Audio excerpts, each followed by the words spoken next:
Shalom, selamat malam Romo, Suster, Ibu Bapak, dan teman-teman yang terkasih dalam Kristus.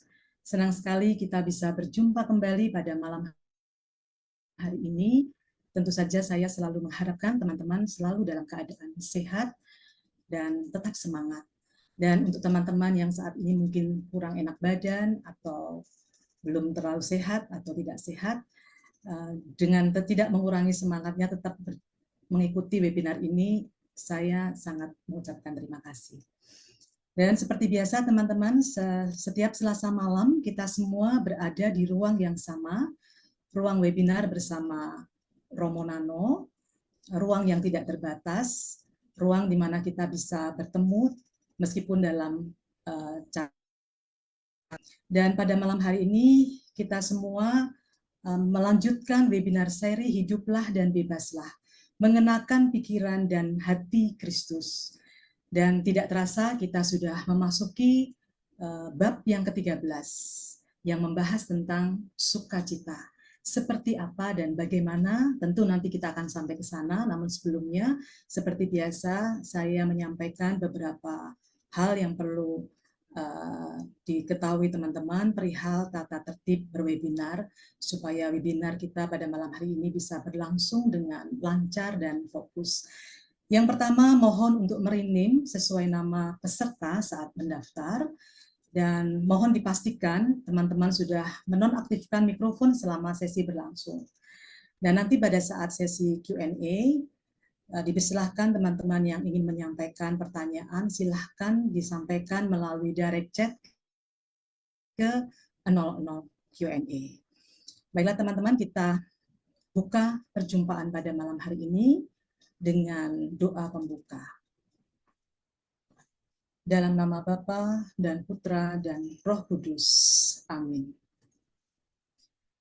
Puji dan syukur kami ucapkan kepadamu ya Bapa, atas penyertaan dan rahmat sukacitamu yang kau limpahkan kepada kami. Hadirlah Bapa dalam webinar ini, agar rahmat sukacitamu tumbuh dalam diri kami masing-masing, sehingga kami tidak terjebak dalam kebahagiaan dunia yang menawarkan janji palsu, sensasi sesaat. Mampukan kami menanggalkan diri kami demi sesama, sehingga kami tidak berpusat pada diri kami sendiri. Curahkanlah rahmat-Mu Bapa kepada Romo Nano dalam pengajaran ini, serta jamah dan bukalah hati kami, karena Engkaulah Tuhan dan pengantara kami. Amin. Santo Ignatius, doakanlah kami. Amin. Dalam nama Bapa dan Putra dan Roh Kudus. Amin. Teman-teman, sukacita adalah kata yang sering kita dengar dan mungkin juga sering kita ucapkan. Dalam kitab suci kita juga banyak menjumpai kutipan-kutipan yang mengajak kita untuk hidup, jangan bersedih, jangan berduka, dan jangan bermuram durja. Dan Tuhan sendiri mengajak kita untuk selalu bersukacita.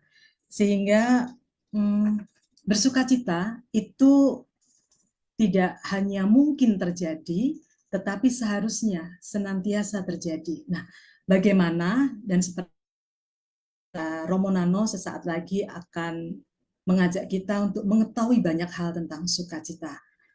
Oleh karenanya, pada teman-teman terkasih, saya mengucapkan selamat mengikuti webinar ini dengan sukacita, dan saya dengan sukacita dan akan mengundang Romo Nano yang selalu sukacita ya Romo, untuk membagikan pengajaran hari ini tentang sukacita. Jadi Romo, hari ini kita bertabur sukacita. Silakan Romo untuk memulainya. Terima kasih Bu Lili sudah mengantar kita semua untuk memasuki bab ke-13 berjudul sukacita, walaupun mungkin kita tidak sedang bersukacita. Apa kabar Anda semua saat ini? Apakah sedang bersukacita atau sedang berduka cita? Kita baru saja berduka cita karena timnas kesebelasan Indonesia gugur tidak jadi ke Olimpiade di Perancis. Itu sebuah duka cita. Saya mengucapkan terima kasih, dan terima kasih saya ini mirip dengan sukacita karena kesetiaan Anda semua untuk hadir dalam webinar belajar bersama. Terima kasih atas kesetiaan Siska Ratna Arianti dari Singapura kalau tidak salah. Sylvia Cahyadi, ini sudah tidak muda lagi tapi selalu bersemangat. Asteria Retno, Suster Sofi, Oma Frida, Susanti Wiro Santoso, Maria Teresia, Apriana, Pita Uli, Heni Suryawan, Kelana Wijaya, Elsie, Anita, Helena, Rudi Susanto. Terima kasih Anda semua setia untuk belajar bersama. Saya sendiri merasa bersukacita, alasannya adalah karena menemukan buku Hiduplah dan Bebaslah ini ternyata isinya bab demi bab itu bagus. Saya merasa kehadiran buku ini, dan ketika buku ini kami pilih, saya mengimaninya sebagai intervensi Tuhan.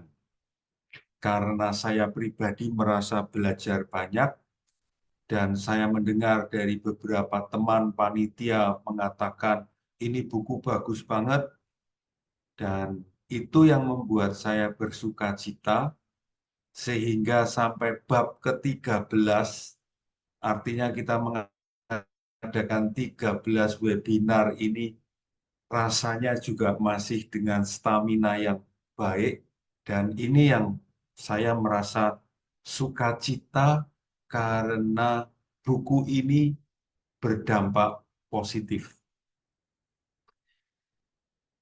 Teman-teman, dalam bab 13 yang berjudul sukacita ini, saya dan teman-teman panitia menemukan bahwa tidak ada penjelasan yang sangat ketat, tidak ada pendefinisian apa arti kata sukacita dengan tegas, jelas, pasti begini, batasannya begini. Karena dalam seluruh bab 13 itu antara sukacita dan bahagia itu kadang-kadang saling bercampur. Kalau bahasa orang zaman sekarang bisa dikatakan 11-12.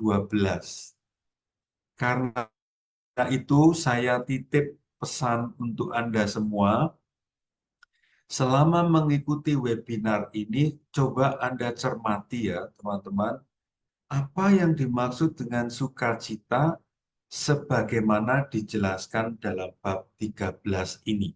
Dan nanti di akhir webinar, saya ingin Anda menuliskan kurang lebih arti kata sukacita sebagaimana Anda tangkap itu seperti apa.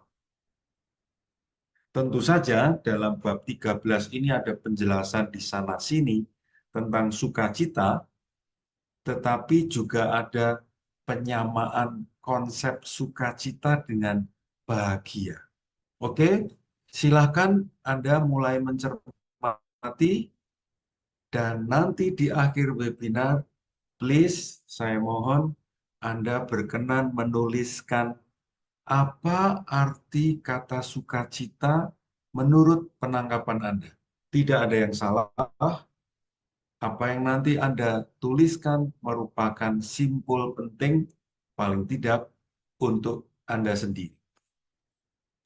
Di bawah judul ada sebuah kalimat yang menurut saya kurang lebih menggambarkan salah satu penjelasan arti kata sukacita. Di sana tertulis, tak seorang pun akan bisa mengambil sukacita darimu. Artinya, kalau saya, Anda sedang resiko menggunakan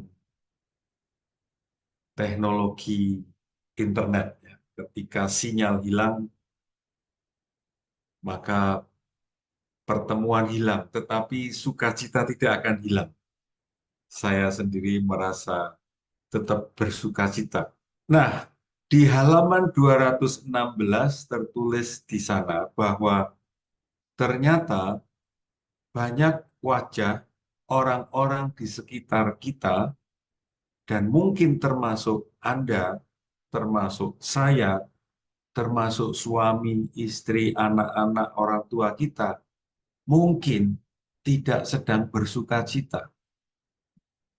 Nampak wajah muram, atau tertekan, atau gelisah, takut, terbebani. Coba cermatilah wajah orang-orang ini. Dan pasti tidak semua bersuka cita.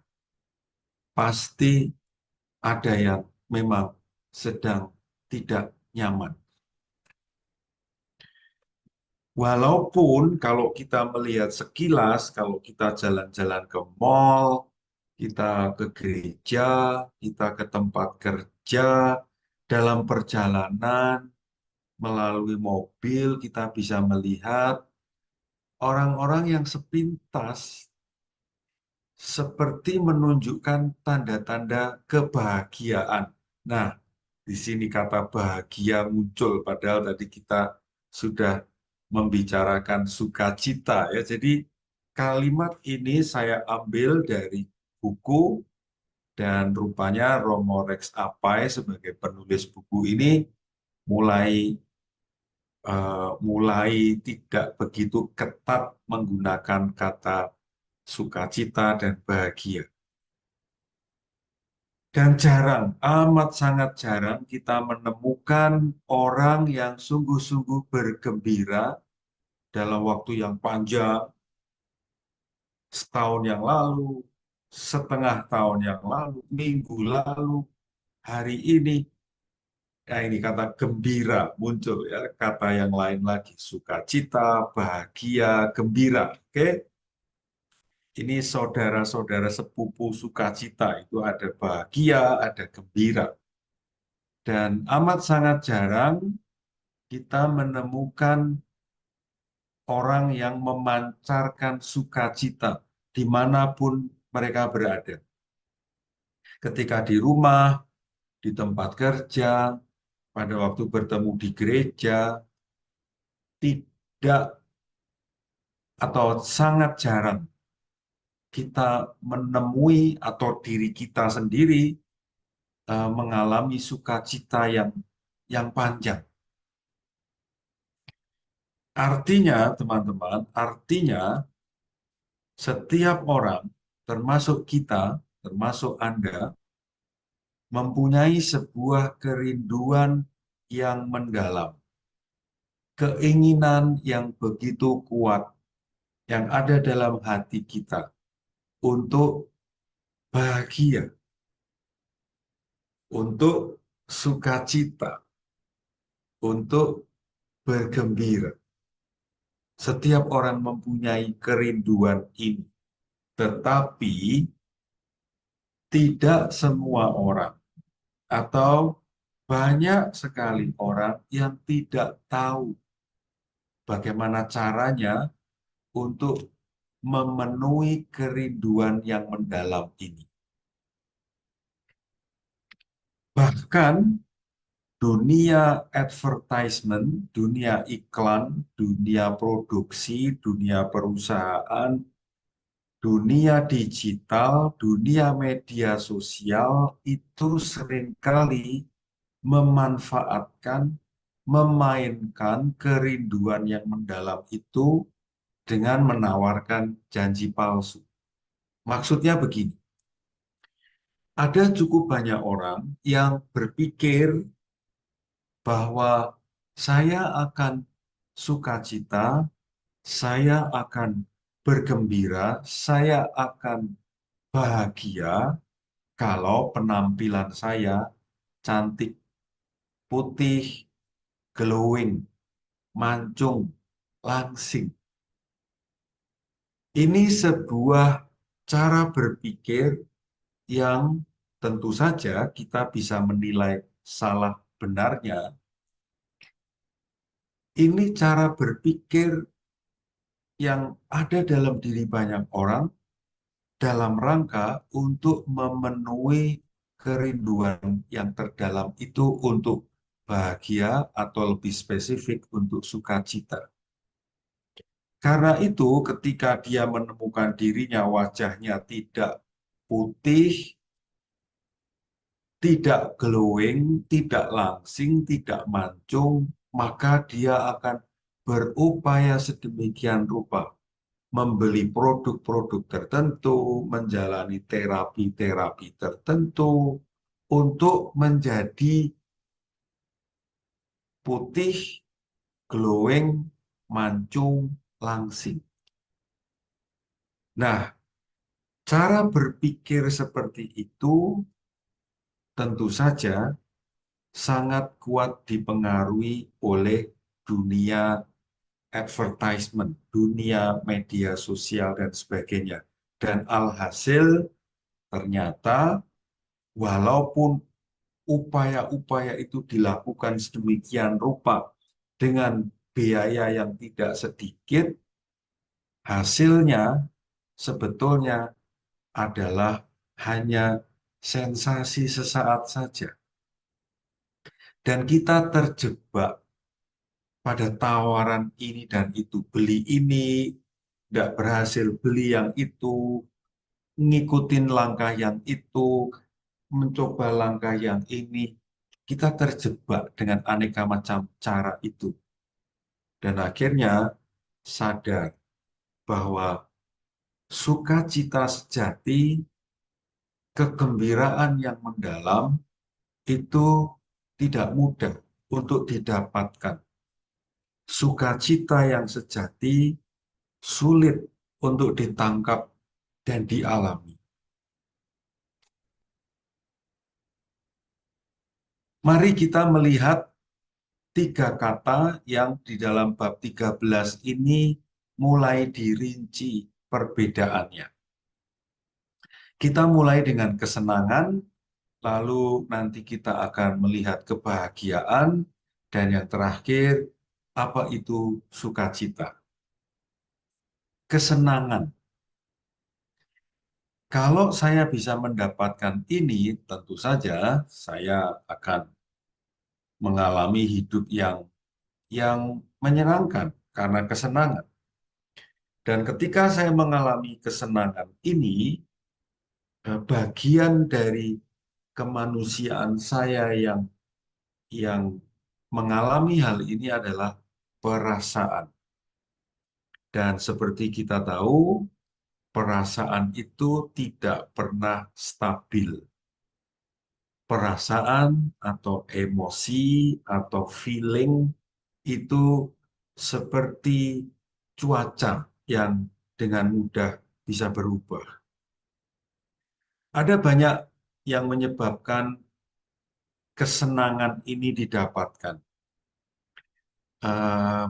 Mungkin bahasa anak-anak muda sekarang atau bahasa modern sekarang dikatakan mood booster. Ada banyak mood booster. Ada banyak pemicu, pemacu mood, ya, rasa dari bad mood menjadi good mood. Entah itu makanan, minuman, olahraga, permainan, nonton film, dan sebagainya.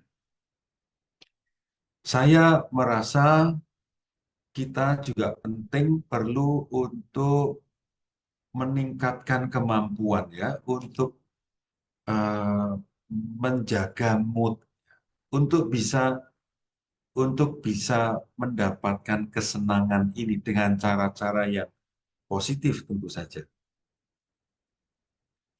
Yang kedua, kebahagiaan. Kalau kita cermati tingkatannya, tingkatan kebahagiaan itu lebih mendalam karena ini ada di bagian psikologi kita sebagai manusia, kejiwaan kita. Psike itu artinya bagian lebih dalam, lebih kuat dibanding dengan perasaan. Kita mendapatkan, mengalami, merasakan kebahagiaan ketika hidup ini berjalan dengan baik. Rezeki mengalir lancar, relasi kita dengan teman-teman, sahabat, saudara, kerabat berjalan dengan baik, apa yang kita kerjakan dihargai. Ini ini membuat kita bahagia. Yang menarik perhatian saya adalah em, apa yang menyebabkan kebahagiaan ini masih bernuansa ada upaya aktif dari saya, ada usaha yang proaktif dari Anda untuk mendapatkan kebahagiaan. Dan upayanya ini tentu saja lebih lebih berbobot ya, lebih tidak mudah, lebih berat dibanding misalnya makan, bermain, nonton film. Ini kan lebih mudah. Sedangkan kebahagiaan kalau kita cermati untuk bisa mengalami hidup berjalan dengan baik itu kan kita harus bekerja keras kan. Supaya kita mengalami relasi-relasi kita itu berjalan dengan baik kan kita juga harus melakukan effort yang tidak sedikit bukan? Supaya pekerjaan kita diapresiasi, supaya gaji kita itu terbayar dengan baik, kita harus bekerja keras bukan? Sampai di sini teman-teman, untuk bisa betul-betul merasakan kebahagiaan, catatan saya adalah butuh butuh sebuah upaya keras untuk mendapatkannya. Hampir tidak ada nuansa Allah bekerja gitu ya. Ini lebih banyak bernuansa aku manusia bekerja keras gitu. Walaupun tentu saja peran Allah tidak pernah bisa dilepaskan ya, tetapi yang mau saya garis bawahi adalah usaha manusiawinya harus kencang. Artinya, kalau saya nggak mau bekerja, saya tidak mau mengupayakan relasi dengan teman-teman, sahabat, keluarga, pasangan hidup, anak, orang tua, saya tidak berupaya maksimal, ya jangan berharap bahagia, kita bisa jadi sandungan, atau kita banyak mengalami dikomplain, ya karena salah kita sendiri. Ini dia sukacita. Dikatakan di halaman 222, tingkatan sukacita itu lebih dalam lagi dibanding kebahagiaan. Why? Apa alasannya? Coba cermati dua kalimat itu ya. Perasaan sukacita muncul karena salah satunya, misalnya, dia atau seseorang, atau dalam hal ini perempuan yang sedang kita lihat di slide ini, merasa mengalami momen dicintai oleh suaminya. Mungkin dia melakukan kesalahan sebelumnya sehingga dia mengalami diampuni. Atau sebaliknya, sang suami melakukan kesalahan dan si istri mengampuni. Orang yang sungguh mengalami dicintai, diampuni, dia mengalami sukacita. Artinya apa? Artinya dari pihak yang bersangkutan tentu ada upaya. Tetapi upaya ini juga ditindaklanjuti oleh pihak lain yang menjawab upaya kita. Di kalimat terakhir ada kata Allah di sana. Rasa syukur yang mendalam karena diberkati, dijamah, disentuh, dihadiri oleh Allah. Nah, teman-teman, sampai di sini saya ingin mengajak Anda untuk melototin, mencermati definisi kata sukacita. Karena sesudah ini lagi akan muncul istilah mungkin tidak tepat, tapi kurang lebih menggambarkan ada ketidakkonsistenan gitu. Kadang bahagia, sukacita kayak dicampur-campur gitu.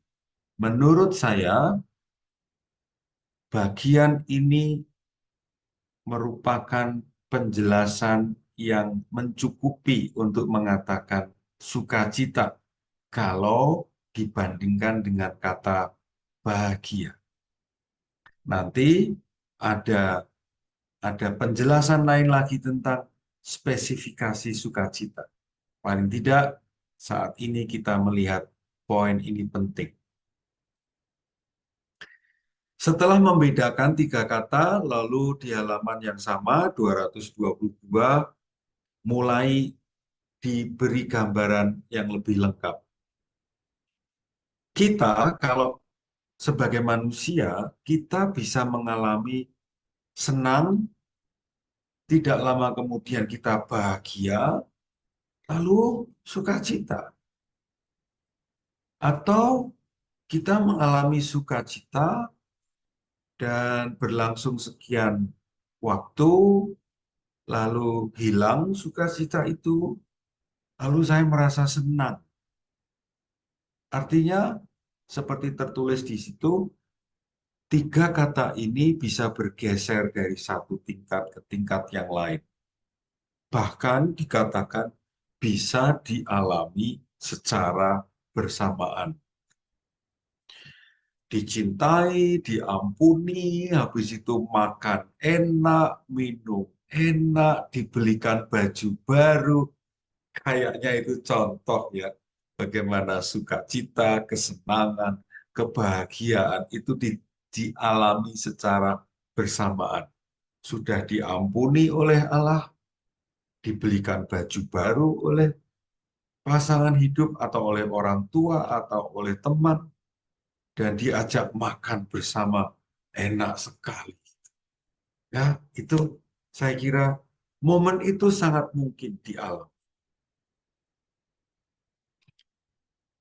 Ada penjelasan dari orang bernama Antoinette Bosco. Ini seorang penulis buku yang kalau kita lihat buku-bukunya, saya sendiri tertarik karena judul-judulnya amat menarik ya.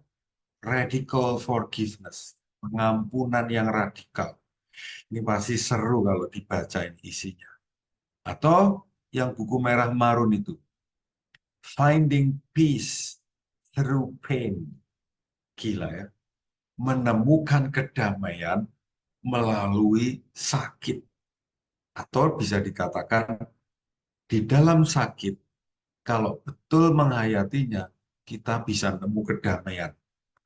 Paradoksal, kan? Oke, Antoinette mengatakan kurang lebih kebahagiaan itu didapatkan, kebahagiaan itu dialami karena kita mendapatkan sesuatu yang kita kehendaki. Kita menghendaki sesuatu dan sesuatu ini tidak dijelaskan dengan lebih detail atau mungkin di buku bisa dicek. Dan itu membuat kita bahagia. Nah, ini catatan penting teman-teman.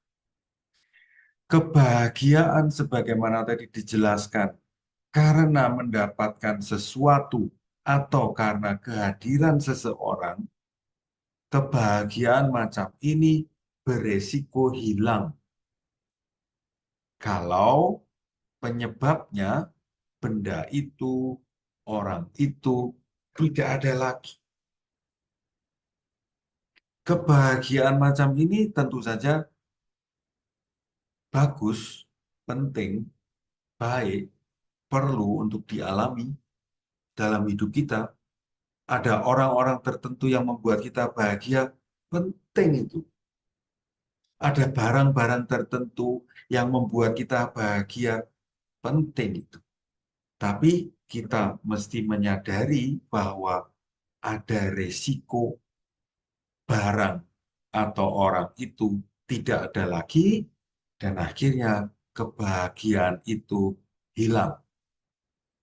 Dan beda dengan sukacita, seperti di awal tadi, tidak akan ada orang yang bisa mengambil sukacita dari.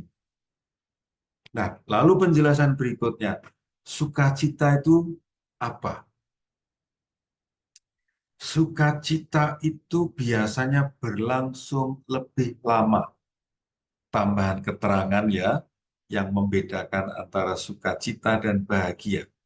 Sukacita biasanya berlangsung lama.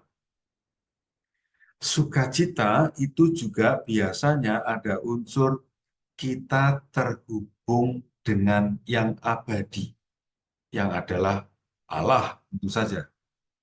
Ini penjelasan kunci yang penting. Sukacita ada nuansa terkoneksi dengan yang ilahi. Poin penjelasan yang lain, saya kira tentang sukacita adalah ketika Anda, teman-teman, bisa keluar dari diri sendiri, lalu Anda membantu orang lain, hadir bermakna untuk orang lain, dan orang lain yang kita dampingi, orang lain yang kita hadiri itu happy, senang, tumbuh, berkembang, berbuah. Seorang ibu yang bekerja keras untuk anak-anaknya, dan anak-anaknya berhasil. Apakah itu bahagia? Iya. Apakah itu sukacita? Iya. Seorang pimpinan yang mencoba melakukan banyak upaya supaya anak buahnya berkembang, dia harus ngeluarin biaya, dia harus menyediakan fasilitas, dan anak buahnya berkembang, berbuah, perusahaannya maju. Apakah itu sukacita? Bisa termasuk sukacita. Oke, sampai di sini saya harap teman-teman mulai bisa memetik beberapa poin penting yang bisa menjelaskan sukacita yang berbeda dengan bahagia. Karena di slide ini, di halaman 223, ada sebuah keterangan oleh Romo Rex Apai sendiri yang mengatakan bahwa istilah bahagia dan sukacita bisa digunakan karena mempunyai arti yang sama. Oke, ini yang agak membingungkan. Tetapi seperti saya katakan tadi, meskipun di halaman 223 ada kalimat yang mengatakan bahagia dan sukacita mempunyai arti yang sama, tetapi saya kembali ke poin yang ada di atas ini. Salah satu ciri khas sukacita adalah kita lebih banyak mengalami menerima. Walau tentu tetap ada upaya-upaya yang kita lakukan. Sedangkan kebahagiaan, nuansa berjuang, berupaya, bekerja keras untuk mendapatkannya, itu lebih kuat. Oke, semoga teman-teman tidak bingung, tetapi mulai bisa mengambil poin-poin pentingnya. Halaman 219, saya mencoba menata idenya tidak sesuai dengan yang ada di buku, tetapi saya atur sendiri supaya memahaminya lebih mudah. Dan ini tambahan unsur yang merinci apa itu sukacita.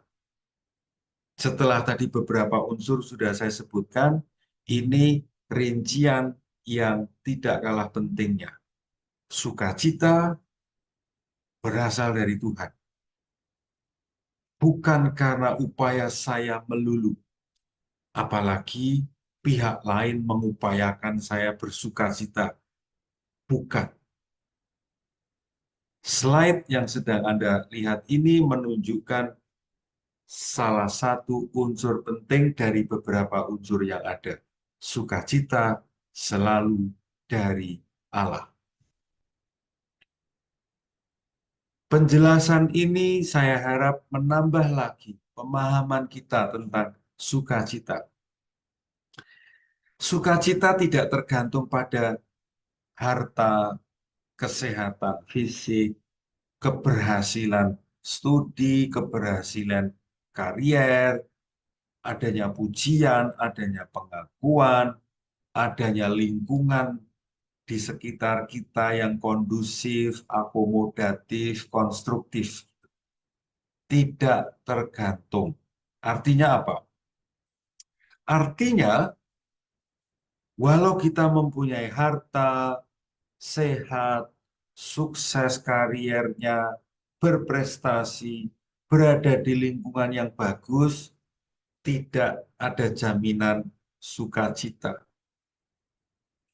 Atau malah sebaliknya, tidak punya banyak harta, tidak sehat, atau malah sakit, berada di lingkungan yang tidak ideal, itu malah bisa mendapatkan sukacita. Ini saya kira sebuah kabar gembira ya, karena meskipun kita mempunyai semuanya, tidak jaminan kita bersukacita. Dan itu kan berarti sebaliknya, bukan? Walaupun tidak ada hal-hal yang tersebut di situ, kita masih bisa mendapatkan sukacita. Sukacita tumbuh. Ini tadi sudah disebutkan. Kita biasanya akan mengalami sukacita ketika kita bisa menanggalkan ego, meninggalkan diri, lalu ikhlas, rela, tulus, membantu orang. Dan ternyata ini rumus untuk mendapatkan sukacita. Walaupun tidak punya ini tadi ya, walaupun kita tidak memiliki banyak hal ini tadi, tetapi kalau saya mau menanggalkan diri, meninggalkan ego, dan mau membantu sesama, itu malah bisa menghasilkan sukacita. Apa yang sedang Anda lihat, apa yang sedang Anda baca, saya kira ini menjelaskan ulang apa yang tadi saya sudah sebutkan di awal. Bahwa sukacita itu buah dari situasi ketika saya terkoneksi dengan Allah. Saya memilih gambar ini mau mengatakan dua nelayan di zaman Tuhan Yesus ini mengalami intervensi Tuhan Yesus. Semalaman mereka tuh mencari ikan dan gak dapet.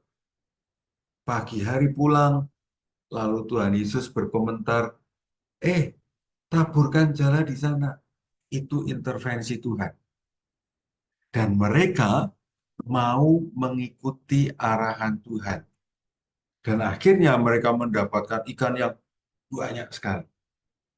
Dan mereka bersukacita.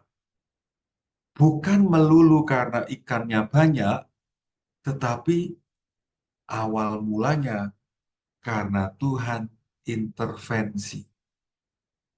Teman-teman, saya kok yakin ya, Tuhan itu selalu intervensi dalam hidup Anda. Tuhan itu selalu tanpa kita sadari, tanpa kita pernah bayangkan caranya, waktunya, tempatnya, dia sudah intervensi. Maka PR besar untuk Anda ya teman-teman, mencoba menemukan timing, tempat, cara Tuhan intervensi. Bisa lewat orang-orang di sekitar kita, bisa lewat orang asing, bisa lewat teman baik kita, bisa lewat siapa saja. Maka ketika Anda mendapatkan sesuatu yang mendadak, yang membuat Anda merasa cheerful gitu, seperti para nelayan yang mendapat banyak ikan itu, dan Anda merasa sukacita, itu momen Tuhan intervensi. Coba makin jeli melihat, makin teliti mendengar. Kapan, di mana, dengan cara apa Tuhan intervensi dalam hidupmu. Kalimat ini yang sedang Anda baca di slide dan yang selalu Anda dengarkan dalam pembukaan Ekaristi kalau Anda tidak terlambat datang, ini sebetulnya adalah sumber sukacita. Kalau Anda mendengarkan kalimat ini dari seorang Romo yang membuka Ekaristi dan Anda betul-betul merasakan arti kata-kata ini, Anda potensial merasakan sukacita. Mengapa?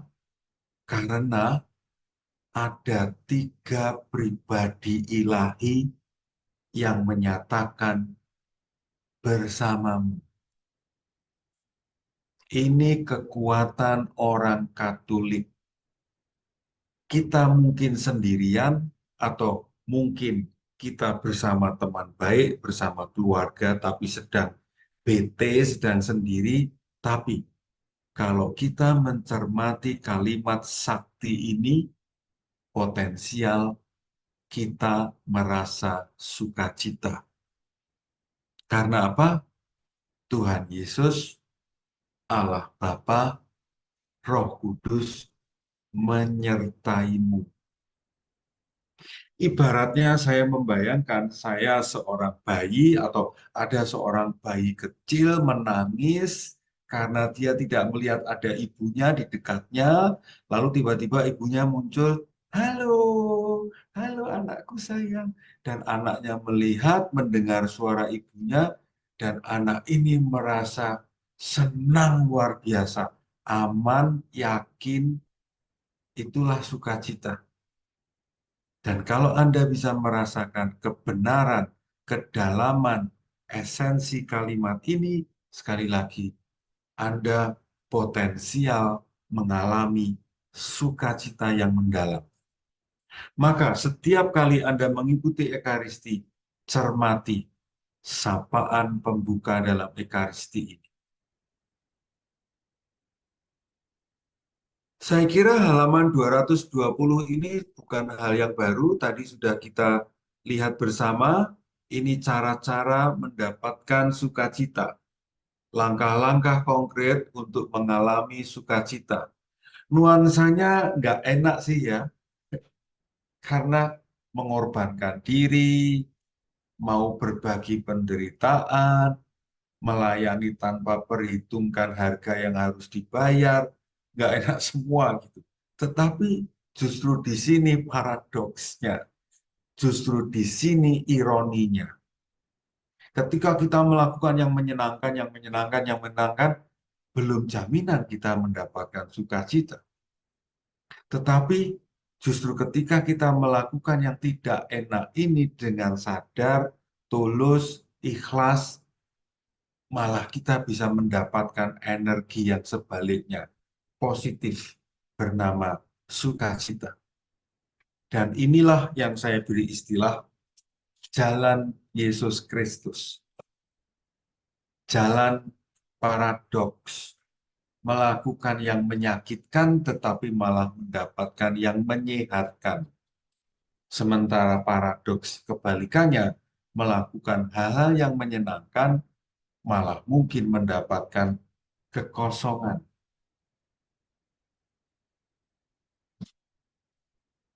Semakin tidak berpusat pada diri sendiri, semakin besarlah sukacita yang didapatkan. Gambar ini sering saya pakai dan saya memakai lagi karena bagus sekali mengatakan orang yang mau berbagi untuk orang lain potensial dia akan mengalami sukacita, dan sebaliknya semakin seseorang itu pelit, susah berbagi, maka peluang mendapatkan sukacita ya kecil. Dan semakin banyak dia mau berbagi, semakin besarlah rahmat sukacita yang mungkin dialaminya. Dan sebaliknya, ketika kita mengalami kesedihan, kemurungan, ketidakbahagiaan, justru itu menunjukkan tingginya kelekatan pada diri sendiri. Ingin ini tidak dipenuhi, sedih. Ingin itu tidak terpenuhi, sedih. Inginnya begini, tetapi yang dialami begitu, sedih. Teman-teman, ini kalimat yang sangat mendalam. Dan saya sendiri merasa ini menjadi sebuah cermin yang bagus ya. Ketika saya berani mengikhlaskan yang saya inginkan dan saya bisa menerima ketika yang saya inginkan tidak terpenuhi, saya berkurang loh rasa sedihnya. Artinya kita bisa semakin melepaskan dari kelekatan. Sekali lagi, kalimat ini sangat mendalam dan layak untuk di-screenshot lalu kapan-kapan Anda renungkan. Ada dua pertanyaan refleksi yang saya pilih untuk membantu Anda merefleksikan sejenak. Pertanyaan yang pertama, apakah kamu punya syarat dasar untuk mengalami sukacita? Syarat dasarnya itu adalah sikap murah hati berbagi untuk orang lain. Ini syarat dasar. Dan persis, ya sebetulnya ini jalan Yesus Kristus. Orang yang meninggalkan dirinya malah mendapatkan. Orang yang menyimpan banyak untuk dirinya sendiri justru akan kehilangan. Punya enggak Anda sikap dasar ini?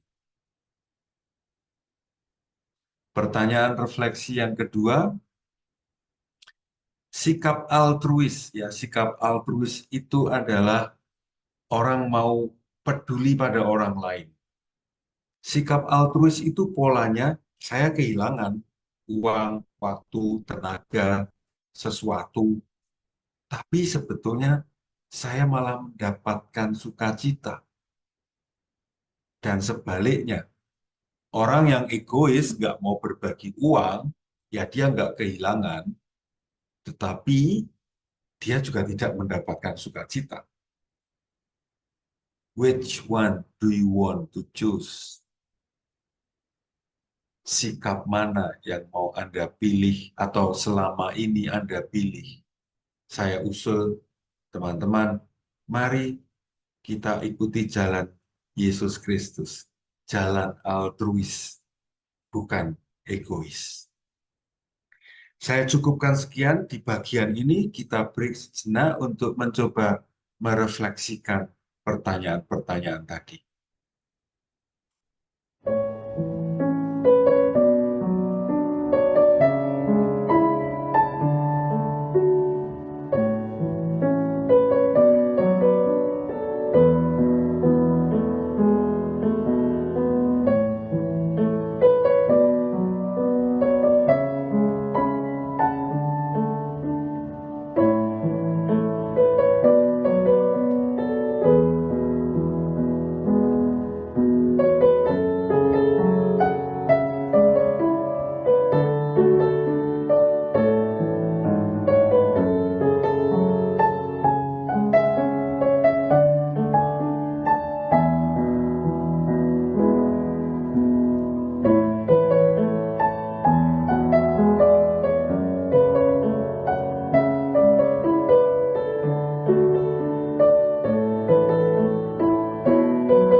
Kita lanjutkan dengan bagian berikutnya.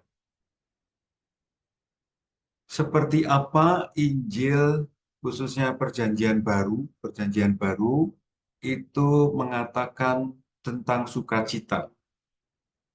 Pada intinya, teman-teman, pada intinya sebetulnya mau dikatakan Yesus Kristus itu sumber sukacita. Tuhan Yesus Kristus itu pembawa sukacita. Intinya itu. Maka kalau saya, Anda, siapapun Anda, entah itu Vienna, Meme Yakob, Lena Abdi, Noni, Pak Iwan, semuanya. Kalau kita, Anda, saya mau mendapatkan sukacita, ya seperti handphone harus dapat sinyal, bukan? Beli nomor dari Telkomsel atau Indosat, punya punya pulsa terkoneksi, plus ada listrik yang dicolok. Handphone alat canggih, tapi kalau tidak ada sinyal, tidak ada listrik, lalu nggak bisa berfungsi. Anda, saya, ini potensial luar biasa, tapi kita nggak akan pernah bisa berbuah banyak, bertumbuh lebat, dan kita tidak akan pernah sukacita kalau saya tidak pernah mengkoneksi diri dengan sumber sukacita ini. Saya memilih gambar Lazarus yang dihidupkan Yesus dari matinya. Dan ini gambar yang jarang, maka saya pilih karena sudut pandangnya itu dari sudut pandang Lazarus. Maka kameranya dari dalam kuburan ini ya. Biasanya kan dari luar. Ini dari dalam. Saya mau mengajak teman-teman untuk membayangkan gitu. Inilah nasib, inilah hasil buah dari orang yang terkoneksi dengan Yesus. Dari gelap melihat terang. Dari mati menjadi hidup. Dan lihat buahnya. Dua saudarinya, Maria dan Marta, sukacita, wajahnya, hidup lagi saudaraku. Dan ya Yesus mengulurkan tangannya. Dan saya kira bagian ini sebetulnya bisa saya tutup di bagian ini saja karena ini sudah menjelaskan banyak ya. Teman-teman cermati gambar ini, screenshotlah gambar ini. Besok Anda jadikan tagline hidupmu.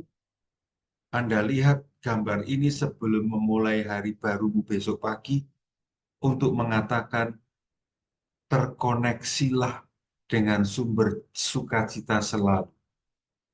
Karena sejak awal hidupnya, ketika Allah Putra menjadi manusia, sudah dikatakan di situ. Ini kabar sukacita. Ada sumber sukacita jadi manusia. Ini kurang lebih padanannya ya, 11-12-nya. Pasangan suami istri yang sudah senior, tua, akhirnya diberi sukacita. Anak dalam diri Yohanes Pembaptis. Betapa sukacitanya lihat gambar-gambar di belakang itu. Gemoy-gemoy ya, kayak gambarnya Cak Imin, Gibran zaman itu ya. Happy, bukan hanya happy, joy. Lalu lihat gambar Yosef dan Maria yang lupa penderitaannya, rasa capeknya, karena Yesus lahir. Yesus sumber sukacita. Lihatlah para gembala yang menari, bergembira, karena Yesus lahir. Lihatlah orang buta ini. Bayangkan Anda jadi si buta ini. Dan Yesus membuka kebutaannya. Dan bisa melihat, wow, ternyata indah ya dunia ini. Yesus pembawa sukacita. Yesus sumber sukacita. Maka jangan pernah mengalami diskoneksi. Dan Yesus selalu mengajarkan bersukacitalah. Bahkan dia akan mengajarkan jalan paradoks itu kan ya. Berbahagialah kamu yang miskin di hadapan Tuhan.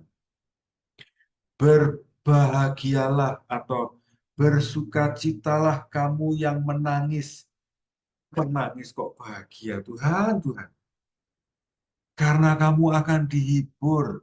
Kalimatnya belum selesai, bro. Bersukacitalah kalau kamu menderita karena namaku. Karena kamu akan dibela oleh Allah sendiri. Ya, teman-teman, ini kurikulum sukacita lebih hebat daripada kurikulum merdeka, kurikulum sukacita ini. Dan mau tahu Anda sumber sukacita Tuhan Yesus itu dari mana? Karena kesatuan, karena koneksi yang tak terputus dengan Allah Bapanya.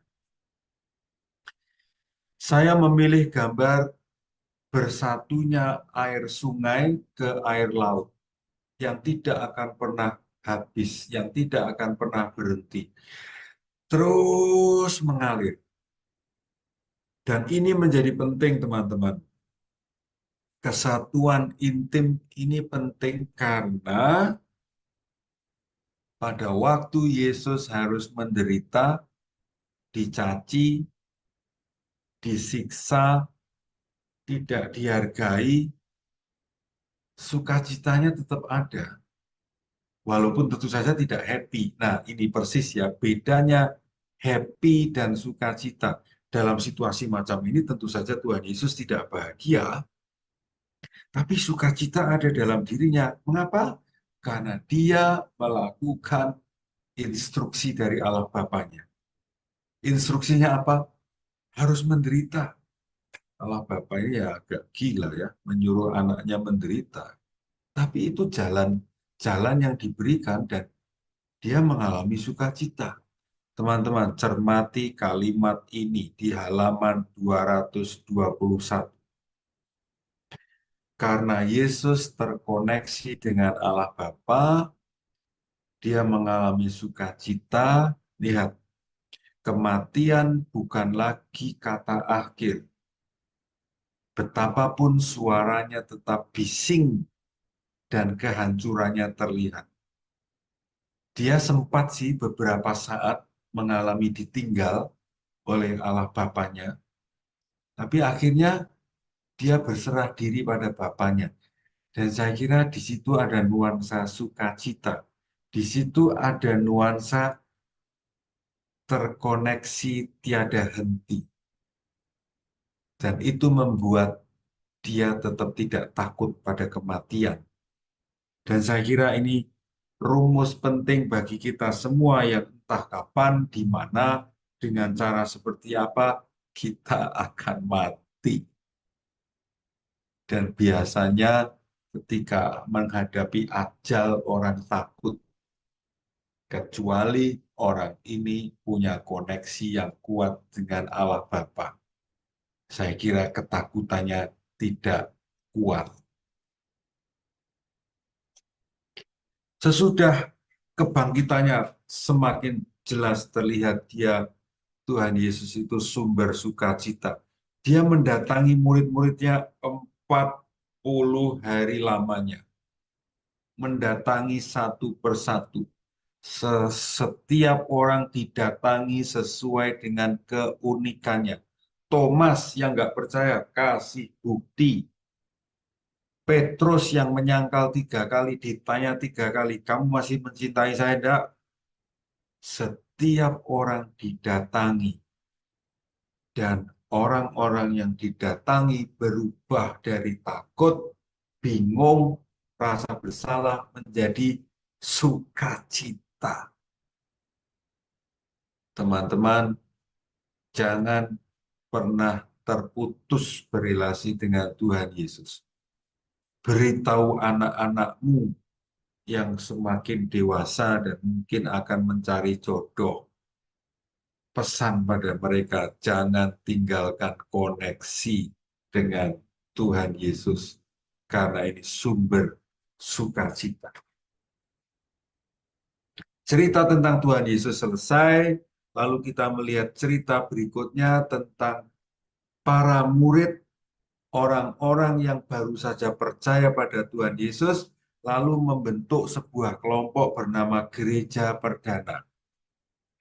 Orang-orang yang semula tidak percaya Yesus adalah Kristus, lalu percaya, lalu disebut Kristiani, lalu disebut Kristiani karena pengikut Kristus, maka Kristiani. Disebut Nasrani karena pengikut orang Nazaret. Orang-orang ini percaya pada Tuhan Yesus, berkumpul, bergembira, berdoa bersama, berbagi suka duka bersama. Mereka bersuka cita karena iman.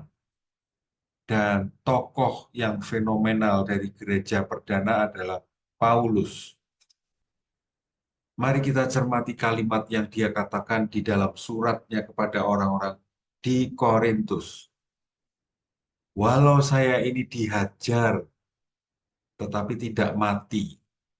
Sebagai orang yang berduka cita, tetapi senantiasa bersuka cita. Mengapa? Karena terkoneksi dengan Kristus. Kita semua tahu, Paulus karena mewartakan Yesus itu ditangkap, dipenjara, disiksa. Tapi dalam semua penderitaan dia merasa terhibur. Gila nggak sih? Menderita kok terhibur. Dan sukacitanya berlimpah-limpah. Demikian bagian kedua tentang sukacita dalam perjanjian baru. Intinya, sumber sukacita adalah Tuhan Yesus Kristus. Pesan kita, jangan pernah terputus berelasi dengan sumber. Sebagai sebuah handphone, jangan pernah lupa beli pulsa dan isi dengan listrik. Setiap orang mempunyai kerinduan terdalam, yaitu mengalami sukacita. Cara apa saja yang kamu lakukan untuk memenuhi kerinduan terdalam itu? Kalau caramu keliru, kita seperti orang itu ya, hatinya bolong. Ada lalat lewat saja bisa.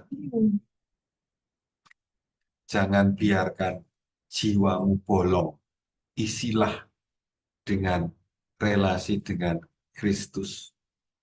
Dan persis seperti ini, Kristus selalu menawarkan tangannya. Sudah, sedang, dan akan terus menawarkan tangannya. Lewat aneka macam cara ya. Dan pertanyaan saya, bagaimana tanggapanmu teman-temanku terhadap uluran tangan Yesus ini? Demikian bagian kedua, kita break. Silakan Anda mencermati kalimat-kalimat yang saya tawarkan tadi.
Kita memasuki bagian ketiga.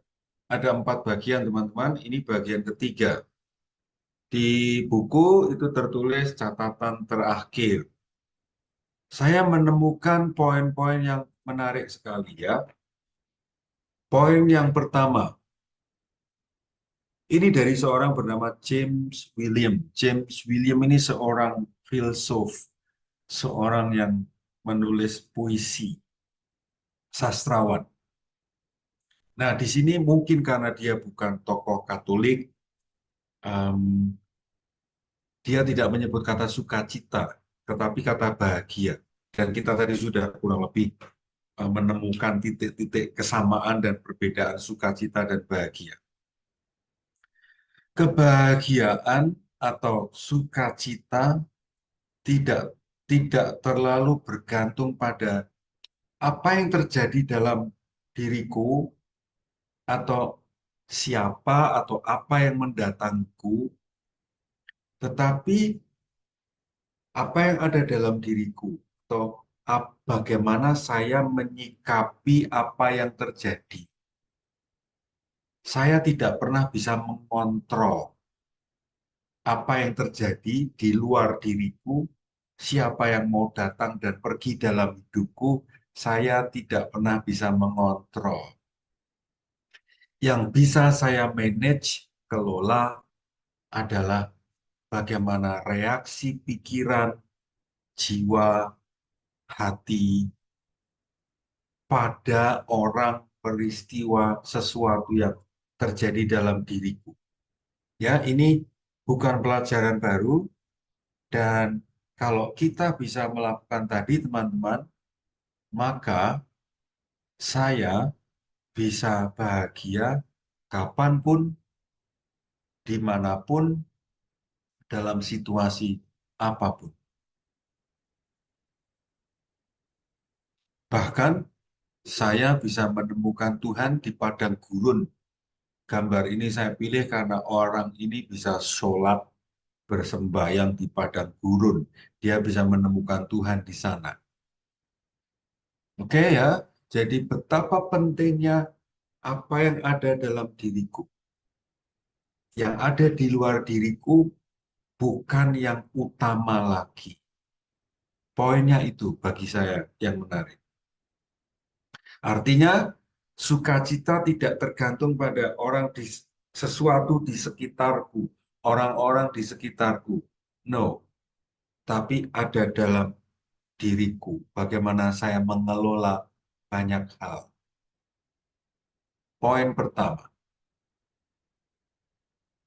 Di halaman 223 dijelaskan agak rinci bagaimana ada orang anak India yang sakit polio dan banyak orang berpikir tentang dia, kasihan amat anak ini, jalannya susah, menderita sekali. Tetapi anak ini mengatakan, polio hanya ada di tubuh saya. Tapi bagaimana saya menyikapi hidup ini, saya tidak polio. Orang boleh saja fisiknya polio ya, tapi kalau kita lihat gambar si cewek ini ya, saya melihatnya matanya mata yang tidak sedih, berduka, pesimis ya. Poin kedua, ini dari Buddha, dari Buddhisme ya. Penyebab orang tidak bahagia, penyebab orang itu pesimis, penyebab orang khawatir, cemas, takut adalah hasrat, keinginan, nafsu, selera. Maka kalau saya mau tidak khawatir, tidak cemas, tidak takut, cermati hasrat, keinginan, selera. Mengatur hasrat. Kebahagiaan itu tidak tergantung pada hasrat saya terpenuhi. Saya ingin ini terpenuhi, maka saya sukacita, saya bahagia. Saya ingin orang ini hadir. Saya tidak akan pernah bisa bahagia kalau saya berpikir semacam itu. yang membuat saya happy, yang membuat saya joyful, ternyata ketika saya melepaskan keinginan itu, atau paling tidak menempatkan keinginan itu sebagai pilihan. Kalau terpenuhi, syukur. Kalau tidak, it's okay, nggak apa-apa. Justru penderitaan akan mulai terjadi ketika saya ngotot, ambisius, maksa, gimana caranya mengatur supaya keinginan, hasrat, selera saya harus terpenuhi. Tidak bisa tidak harus terpenuhi. Hei, teman-teman, ketika kita di tahap seperti itu, waspadalah, kita akan menderita.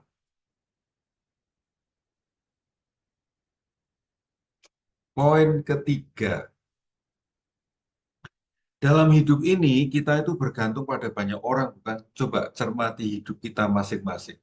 Kita tergantung pada suami, istri, anak-anak, eh, asisten rumah tangga, sopir, pimpinan, teman kerja, anak buah, teman-teman komunitas. Saya ini juga tergantung pada banyak orang. Tak terhindarkan. Kita memang tergantung pada banyak orang. Tidak bisa tidak. Ya kita syukuri saja. Tetapi ketika saya mengalami ketergantungan emosional pada seseorang, saya harus dengan orang itu, kalau tidak bisa, kalau tidak dengan orang itu tidak bisa, saya harus dengan orang itu, kalau tidak dengan orang itu tidak bisa, saya tidak mau orang itu ada, kalau ada orang itu saya nggak mau. Kalau saya tergantung secara emosional, saya bisa berpotensi menderita. Saya memilih gambar dua orang yang menyatukan hatinya, lalu akhirnya saling tergantung. Ini tidak sehat. Ini gambar yang sehat. Orang mau memotong ketergantungan, ya, bukan memotong relasi lalu tidak berelasi lagi. No, ketergantungan emosional harus dengan orang itu, ini yang harus diwaspadai. Poin keempat, hidup ini itu banyak hal yang sangat layak dinikmati. Pertemanan, pekerjaan, hasil dari bekerja, makanan, minuman, aneka macam lah. Banyak hal bisa dinikmati. Dan saya sendiri bersyukur buku ini menganjurkan enjoy your life. Yes, saya senang menikmati hidup. Dengan beberapa teman dekat saya, itu saya sudah tahu sama tahu. Mari menikmati hidup. Tentu saja tetap memperjuangkan kerja keras yang berkualitas. Tetapi ketika ada kesempatan menikmati, nikmati. Waspadalah. Karena kita bisa terjebak. Terjebaknya apa? Lalu kita mengejar kenikmatan. Sudah berbeda, ya. Menikmati bahwa hidup ini layak dinikmati dengan mengejar kenikmatan. Ini di sini kelirunya. Atau terjebak dalam hal harus ada ini, harus ada itu. Harus ada orang itu, harus ada orang ini. Kita terjebak. Nah, ini yang layak kita cermati, teman-teman. Oke, lalu bagian berikutnya tentang gimana caranya supaya kita bisa mengupayakan sukacita. Lihat gambarnya. Dari orang loyo menjadi bersemangat, ya, itu orang yang sama. Dari yang redup menjadi gembira. Di buku ini disebut sumber dayanya apa saja. Satu, kalau Anda teman-teman bisa memperjuangkan persaudaraan, pertemanan, persahabatan yang penuh kasih, yang didasari dengan hati. Nggak ada politik-politikan, nggak ada intrik-intrik, nggak ada jegal-menjegal. Kasih dan untuk pelayanan. Menempatkan kepentingan sesama. Saya kira persaudaraan dan pelayanan yang penuh kasih ini membuahkan sukacita. Ini tips yang menurut saya bisa diperjuangkan dan please perjuangkanlah teman-teman. Kalau Anda sudah mengalaminya, syukurilah, nikmatilah, teruslah dijaga. Dua, kreativitas. Ada cara baru, ada fasilitas baru, ada kesempatan baru, ada kemungkinan baru, terus dikerahkan karena tidak pernah monoton hidup ini.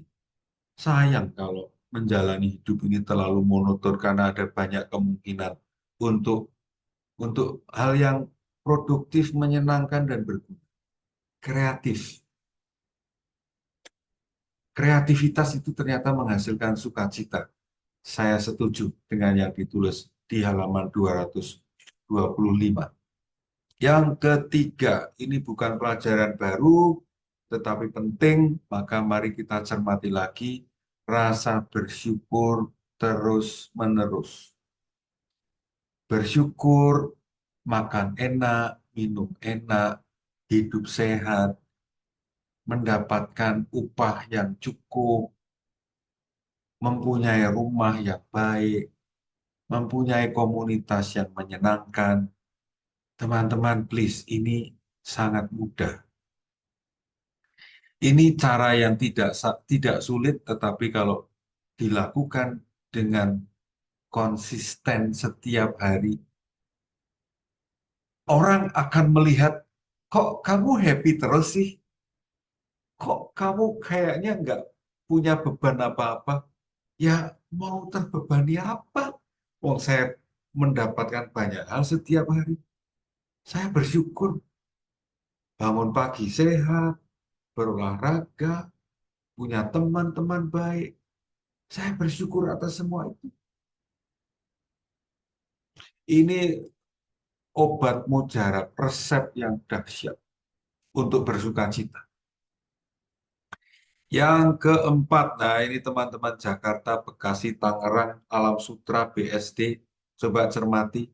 Anda yang hidup dari ruang ber-AC satu ke ruang ber-AC lainnya, dari rumah ber-AC pindah sebentar, cuaca panas, masuk mobil ber-AC, turun mobil, keluar sebentar, panas, masuk kantor ber-AC lagi. Anda tidak pernah menyentuh pohon. Padahal pohon itu energinya besar. Maka silakan teman-teman cari waktu, ciptakan kesempatan memeluk pohon, memeluk energi. Sering-seringlah datang ke tempat saya, Klaten, ketemu pohon. Kalau pas musim mangga, datanglah ke sini. Ini penting teman-teman, dan tidak mahal, bahkan tidak membayar, tapi buahnya adalah sukacita. Tentu saja ini rumus yang sangat konvensional, tetapi tidak mengurangi kebenaran kata-katanya. Doa hening. Doa tidak perlu dengan teks khusus, bacaan khusus. Saya menganjurkan dari yang saya alami sendiri. Berdoalah dengan kata-katamu sendiri, dari lubuk hatimu sendiri, tidak harus selalu memohon ini itu, tetapi cobalah mengungkapkan rasamu kepada Allah. Saya kira kalau saya memberi waktu yang cukup untuk doa dan hening setiap hari, aliran sukacita itu akan terus terjadi. Teman-teman, saya akhiri bagian ini dengan menunjukkan poin-poin penting dari yang sudah saya tunjukkan tadi, teman-teman. Ini 4 hal, judul dari slide ini adalah 4 hal yang bisa kita lakukan kalau mau mendapat sukacita. 1, melepas kelekatan. 2, membebaskan akar kekhawatiran. 3, sukacita itu bukan hal-hal fisik, tapi bagaimana saya berpikir. Dan membebaskan diri dari persepsi yang keliru. Lalu 5 yang terakhir, jangan pernah berhenti bersyukur atas detail hidupmu. Walau hanya sangat detail, minum kelapa muda enak. Aduh, syukurilah itu. Dekat dengan alam, doa dan hening, nikmati persaudaraan dengan teman-temanmu untuk pelayanan dan kreatif. Ini bagian ketiga, kita break sejenak, silakan Anda cek apa yang bergerak di hati Anda.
Kita memasuki bagian akhir. Ini kutipan-kutipan yang menarik, teman-teman.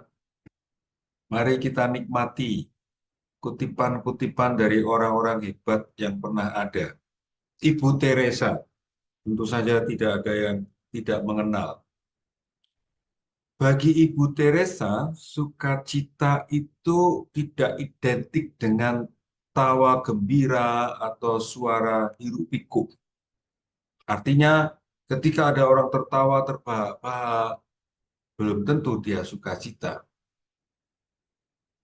Sukacita, kebahagiaan itu mengacu pada kedamaian batin yang mendalam, ada di kedalaman. Dan itu nampak dari mata, wajahnya, sikap badannya, gerak anggota tubuhnya, dan kemurahan hati dia untuk berbagi, untuk hadir bagi orang lain. Saya kira ini pantas ya untuk kita cermati. Teman-teman, nanti kalau Anda sudah selesai ikut acara ini, coba Anda masuk ke kamar, berkaca. Coba lihat matamu sendiri. Cermati mata Anda sendiri. Dan lalu bertanyalah, apakah kamu sukacita? Atau coba cermati orang-orang dekatmu di rumahmu. Apakah suamiku, istriku, anak-anakku bersukacita? Atau mereka justru bersukacita ketika saya pergi? Celakalah kita kalau orang-orang bersukacita ketika kita pergi.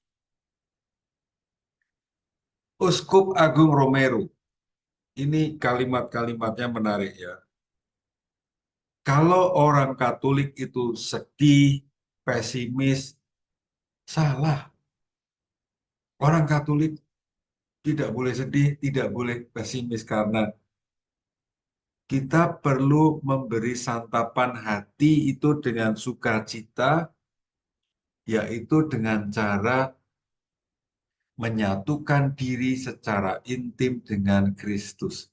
Ini yang tadi sudah beberapa kali saya sampaikan ya teman-teman. Uskup Agung Romero ini uskup yang membela negara Nicaragua karena waktu itu dipimpin oleh rezim militer yang menindas rakyat.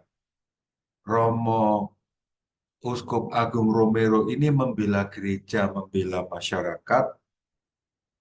Dia diteror, dia diintimidasi, dia diancam, dia tidak takut. Maka dia mengatakan, di saat-saat gelap, ketika fitnah dan penganiayaan dia alami, dia tetap bersukacita. Dia tidak sedih, dia tidak pesimis. Karena dia menyatukan diri secara intim dengan Kristus. Dan dalam kesatuan itu dia menemukan dirinya dekat dengan Allah. Saya kira ini tadi sudah kita lihat bersama koneksiku, koneksimu dengan Tuhan Yesus itu yang membuat kita menemukan diri dekat dengan Allah. Tokoh berikutnya adalah Helen Keller. Helen Keller ini sebetulnya ketika lahir dia masih bisa melihat, dia bisa omong, dia bisa mendengar. Tapi dalam perkembangan berikutnya dia mulai tidak bisa melihat, dia tidak bisa mendengar, dan dia tidak bisa berbicara. Dan dari situ dia mengalami, saya merumuskan, ini rumusan saya sendiri teman-teman. Sukacita itu terlahir dari penciuman, mencium bau, dan indera peraba tangan. Jadi Helen Keller ini meskipun buta, tuli, bisu, dia bisa belajar, lulus universitas, menjadi dosen. Gila nggak? Gila. Bagaimana dia mengembangkan ilmunya? Bagaimana dia belajar ilmu? Dengan indera penciuman dan indera peraba di tangannya. Karena pengalamannya itu, lalu dia menulis ini. Ketika sebuah pintu kebahagiaan ditutup, ketika dia tidak bisa melihat, mendengar, berbicara, sebetulnya pintu yang lain terbuka. Penciuman, peraba. Sehingga dia bisa tetap berkembang. Nah, seringkali kita mengetuk pintu yang salah. Begitu lama. Minta supaya bisa melihat, minta supaya bisa mendengar, minta supaya bisa berbicara. Lama sekali. Dan tidak pernah diberikan.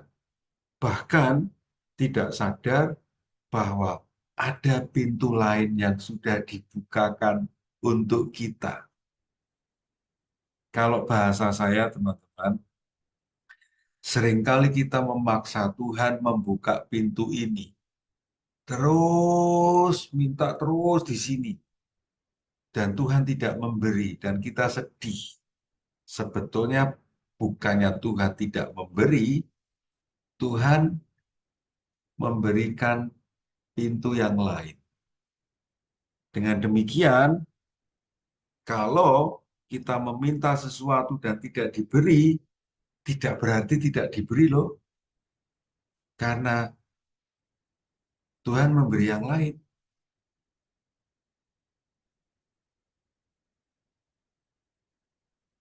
Ini kutipan terakhir.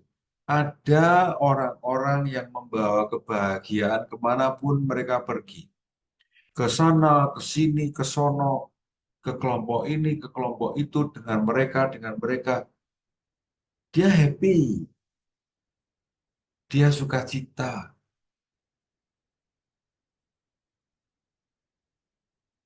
Model yang lain, kapanpun ya, pagi hari, siang hari, sore hari, malam hari, kemarin, minggu lalu, dia bersukacita terus ya. Apa ya rahasianya ya? Teman-teman, Anda termasuk yang mana? Yang inikah? Atau yang inikah? Atau tidak kedua-duanya? Kalau Anda tidak kedua-duanya, maka perlu membaca bab 13 ini lagi, dan lagi. Dan mari terus-menerus membebaskan diri dari aneka macam keterpenjaraan. Keterpenjaraan persepsi, keterpenjaraan emosi, keterpenjaraan jiwa, supaya kita terbebaskan dan sukacita. Demikian bab 13, semoga dengan penjelasan-penjelasan ini Anda semakin paham apa itu sukacita dan bagaimana mengupayakannya. Demikian, terima kasih banyak atas perhatian dan kesabaran Anda semua. Saya kembalikan kepada Ibu Lili. Terima kasih Romo Nano. Dari awal sampai akhir semuanya menarik. Jadi rasanya kalau saya hanya akan mencuplik sedikit, rasanya tidak lengkap. Jadi kalau menurut saya dari apa yang disampaikan Romo, itu quote-quote-nya menarik semua Romo. Dari apa kata orang, kemudian bahkan dari Buddhism, dari seorang filsuf, semuanya mencoba merumuskan sukacita. Tapi satu hal yang saya dapatkan dari Romo, yang berkali-kali Romo juga mengulang, dan itu menjadi highlight Romo, bahwa kita punya sumber sukacita, yaitu Allah kita sendiri. Dan tadi Romo juga memberikan satu mantra sakti, bagaimana tiga pribadi ilahi itu menyatakan selalu menyertai kita, gitu Romo. Jadi mestinya kita harus sadari terus-menerus kehadiran mereka, kehadiran Allah di dalam hidup kita. Dan tadi Romo juga berkali-kali mengajak kita untuk selalu terkoneksi, ya, stay connected to Jesus. Jadi itu Romo yang saya dapatkan sumbernya. Kita harus jangan jauh dari sumber. Caranya bagaimana? Romo sudah tadi menyampaikan semuanya dari awal sampai akhir. Teman-teman saya kira bisa mengulang lagi nanti dari PPT yang akan dibagikan Romo, gitu ya. Nanti melalui WhatsApp. Romo, nampaknya banyak yang terpukau dengan Romo, sehingga pertanyaan hari ini satu. Hanya satu, Hanya satu. Dan ini sukacita bagi saya.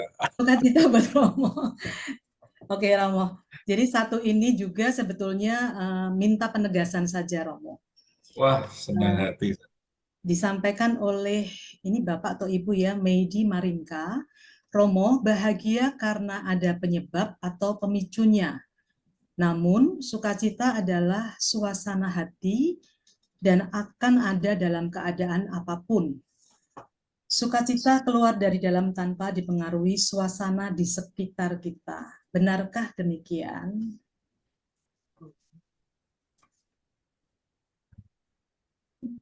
Penegasan aja Romo. Silakan Romo. Ya, benar.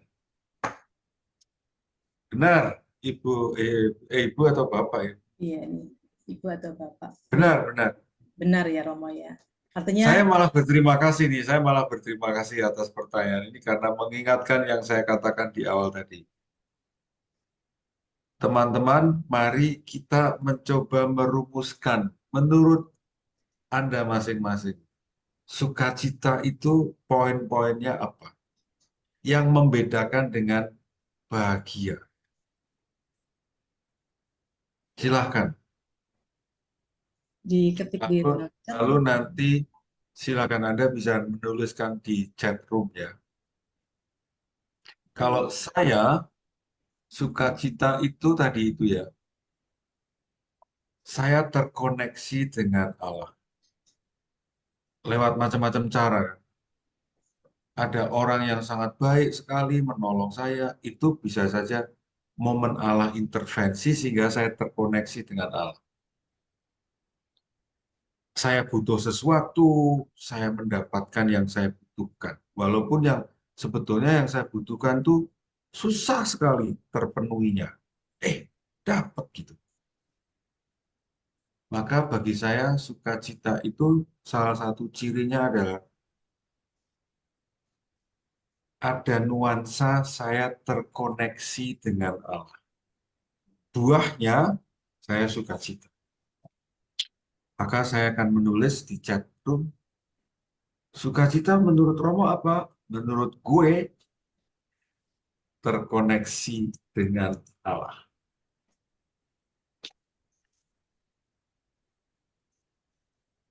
Terkoneksi dengan sang sumber ya Romo. Ya, ya, Tidak akan pernah kehabisan sukacita itu Romo ya. enggak. Hanya saya tidak pernah bisa mengatur ini. Iya. Saya tidak pernah bisa mengatur. Saya pengennya jam sekian sampai jam sekian sukacita. Enggak bisa. Hmm. Unsur kedua yang bagi saya menggambarkan sukacita. Sukacita itu adalah ketika saya em, berada bersama dengan teman-teman baik dan melakukan pelayanan bagi banyak orang dengan ikhlas hati, itu biasanya buahnya sukacita. Bedanya apa unsur satu dan yang kedua? Unsur satu nuansa Allahnya kuat ya. Unsur dua itu nuansa manusiawinya. Saya bersama teman-teman baik yang sudah saling mengenal, pelayanan, sudah saling chemistry-nya udah jadi, itu sukacita. Walaupun mungkin yang saya lakukan, yang dilakukan oleh saya dan teman-teman tidak melulu harus berurusan dengan iman ya, tapi pelayanan untuk orang lain penuh kasih, penuh persaudaraan, semangat, kreatif, all out, itu sukacita. Dan bukan ngejar duit gitu, bukan ngejar duit, itu saya kira unsur penting. Oke ya, dua itu kalau menurut saya, meskipun ada beberapa hal yang lain. Terima kasih teman-teman yang lain sudah menulis ya. Dari Nuni sudah ada bersyukur sekali menyimpul. Oh, ini Ini ada pertanyaan juga nih dari Nuni. pertanyaan lu, Nun. Nun, ngapain lu nanya gua lu? Katarina Sugiyarti. Sukacita menurut saya perasaan yang melebihi dari bahagia karena ada campur tangan. Oke, baiklah, Nuni saya jawab. Di saat kita tahu banyak hal untuk bersyukur dan sebenarnya kita baik-baik saja, namun hati kita resah, misalnya karena ada keluarga yang sakit, merindukan kakak yang tinggalnya jauh, dan lain. Terima kasih. Bersyukur sekali menyerah, apakah sukacita kadang bisa berkabut? Ya, bisa. Em, ya, sukacita pada dasarnya ada ada penyebabnya kabutnya pasti juga ada penyebabnya. Nah, menurut saya kabutnya itu yang perlu dicermati ya. Misalnya em, keluarga, salah satu anggota keluarga saya sakit dan saya resah. Nah, resahnya ini karena apa? Saya resah takut kalau misalnya kakak saya ada apa-apa gitu. Membayangkan kakak saya ada apa-apa, sakit atau misalnya mengalami sesuatu yang tidak diinginkan, ini menyebabkan keresahan. Nah, penyebab keresahan ini yang perlu dicermati. Lalu lalu mencoba berpikir Tuhan akan merencanakan yang terbaik buat dia. Ada orang-orang yang akan membantu dia. Sehingga keresahan itu terolah dan kabutnya mulai tersapu oleh persepsi dan ekspektasi yang lebih positif. Itu ya, Nun. Sukacita menurut saya perasaan yang lebih oke. Sukacita bertahan lebih lama, ada rasa syukur. Terima kasih, Yunita.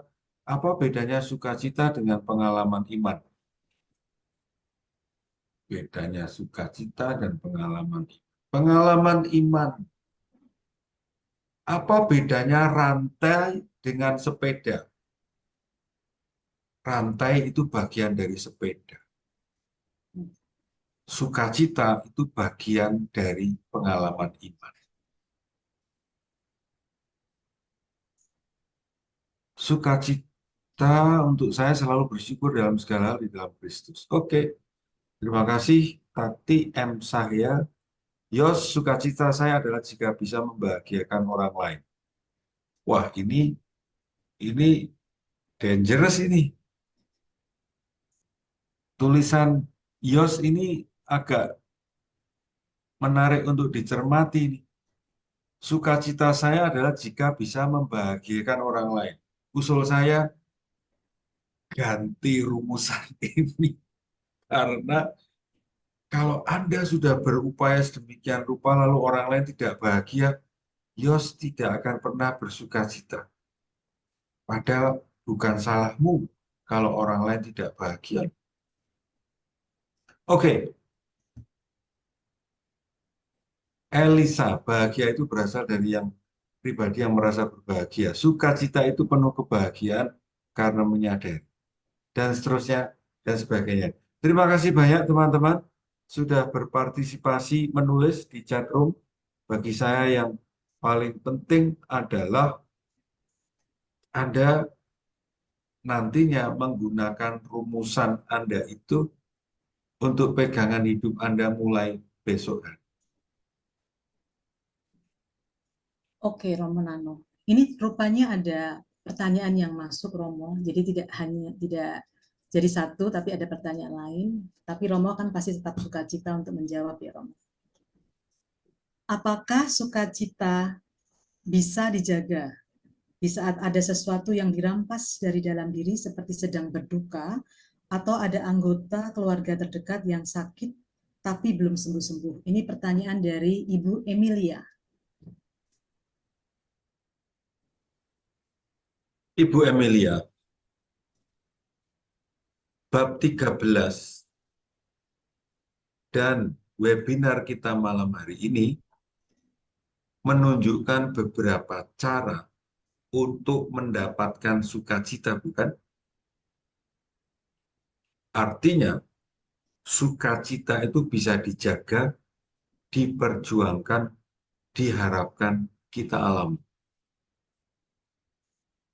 Nah, kalau ada anggota keluarga yang sedang sakit keras atau bahkan meninggal, sekali lagi, itu peristiwa di luar saya.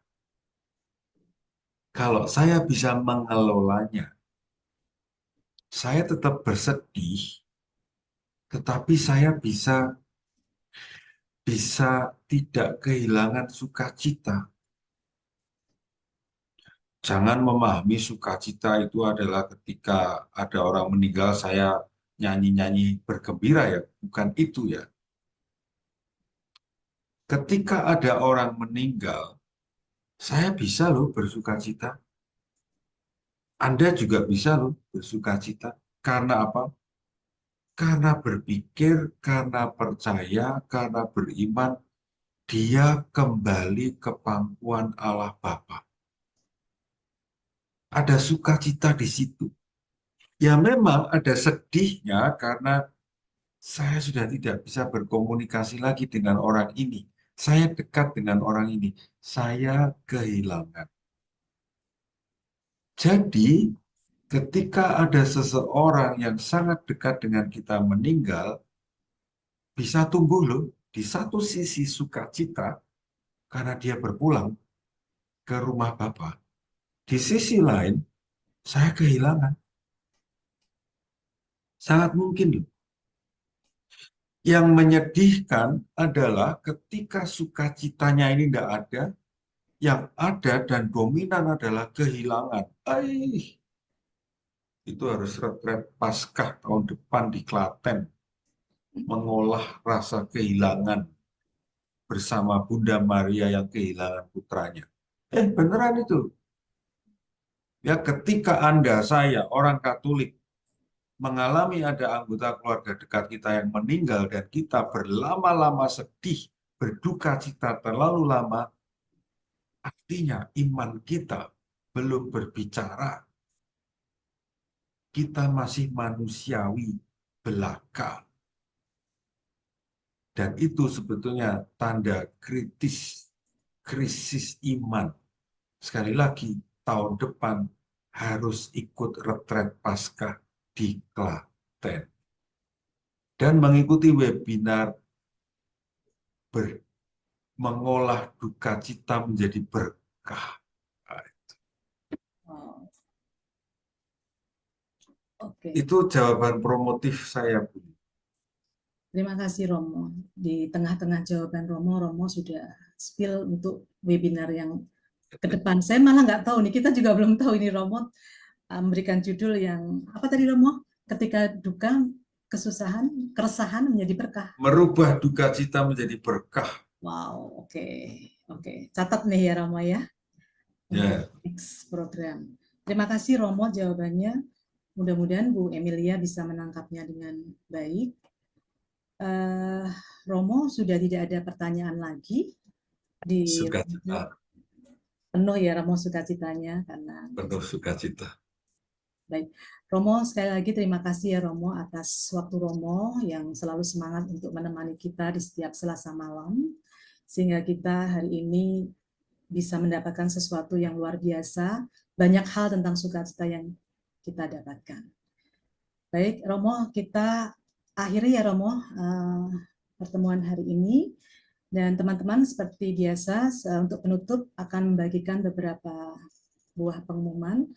Yang pertama mengenai persembahan kasih, kami mengucapkan terima kasih kepada teman-teman yang sudah memberikan persembahan kasihnya untuk keberlangsungan webinar ini dan juga untuk membantu atau mensupport pendidikan Yesuit Muda. Dan bagi teman-teman yang masih tergerak untuk memberikan persembahan kasih, silakan untuk bisa mencatat rekening yang tertera di BCA 604-453-5887 atas nama Indriani atau Liliana. Yang kedua, Romo tadi sudah menyampaikan di awal bahwa buku Hiduplah dan Bebaslah ini sangat bagus, sangat keren, dan 2 bab lagi akan tuntas webinar ini membahas tentang Hiduplah dan Bebaslah, dan Romo memberikan kita untuk yang ingin untuk mengulang lagi dan mendalami lagi Hiduplah dan Bebaslah. Silakan teman-teman yang berminat bisa mengikuti dengan syarat yang sangat mudah. Yang penting teman-teman mau, yaitu memberikan tanggapan pribadi atau jawaban refleksi kepada Romo Nano, dikirimkan melalui alamat email Romo Nano di nanonano9870@gmail.com, dan jawaban atau tanggapan dari teman-teman yang berminat untuk mengikuti offline ya Hiduplah dan Bebaslah ini Ditunggu selambatnya tanggal 26 Mei 2024 jam 21 waktu Indonesia bagian Barat. Silakan teman-teman semangat untuk membuat tanggapan pribadi ini ya. Selanjutnya, silakan teman-teman yang sampai hari ini belum memiliki buku ini, silakan untuk membeli. Bisa menghubungi ke Mas Gary di nomor telepon 0858857 57734. Mas Gary akan merespon dengan cepat, paling lama 2 hari sudah bisa terkirim di alamat Bapak Ibu yang memesan. Satu lagi yang penting juga untuk diketahui bahwa Romo Nano juga menulis buku, dua buah buku, Bapakku dan Ibuku. Teman-teman bisa membelinya juga. Untuk membeli silahkan bisa menghubungi Mas Gary juga. Dan yang terakhir, ini adalah informasi tentang sesi berikutnya, yaitu bab 14 yang akan dibahas nanti mengenai harapan. Ini juga sesuatu yang luar biasa. Pastikan teman-teman untuk tetap bergabung untuk mengikuti webinar bersama Romo Nano. Tadi kita buka dengan doa pembuka dan sebagai penutup, kita akhiri dengan doa penutup dan berkat dari Romo. Dalam nama Bapa dan Putra dan Roh Kudus. Amin.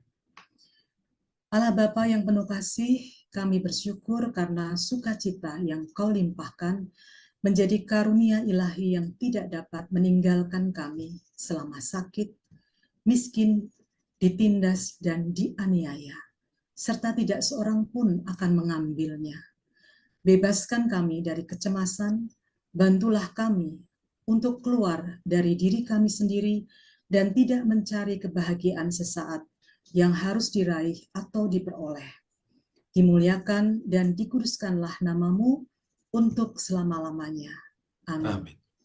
Santo Ignatius, doakanlah kami. Teman-teman yang terkasih, Anda sekalian, istri, suami, orang tua, anak-anak, cucu, dan terlebih-lebih mereka yang sakit, senantiasa dibimbing, diberkati, dilindungi oleh Allah yang Maha Kuasa, dalam nama Bapa dan Putra dan Roh Kudus. Amin. Terima kasih banyak teman-teman semuanya. Sampai ketemu lagi minggu depan. Terima kasih Romo Nano, terima kasih Bapak Ibu. Terima kasih Romo. Terima Romo. Lili, Terima kasih Bu Lili, terima kasih. Bu Lili, Terima kasih Terima Romo. kasih. Terima kasih. Terima kasih Romo. Ya, Pak Iwan.